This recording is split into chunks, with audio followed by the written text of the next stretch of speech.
為嚟到紅磡海濱南岸一個3房嘅單位，面積大概600尺左右，住咗一對夫婦同埋2個囡囡，所以喺空間規劃上面，屋主都會想以2個小朋友嘅需要為重點。客飯廳主要係以白色為主嘅，咁令到空間感寬闊啲。喺客廳我哋都用盡咗空間，提供咗收納嘅位置，例如電視櫃背板都做咗隱藏收納。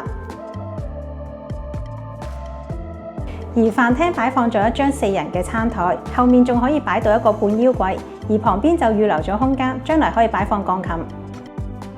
廚房改用咗玻璃趟門，令到更加多嘅自然光可以照入室內。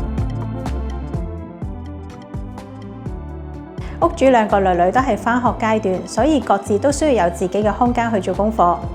本身呢間房係全屋最大嘅房嘅，本來就係用作鼠人房，但係我哋分開咗2個空間，一邊係囡囡房，而另一邊就係2個小朋友放衣物嘅地方。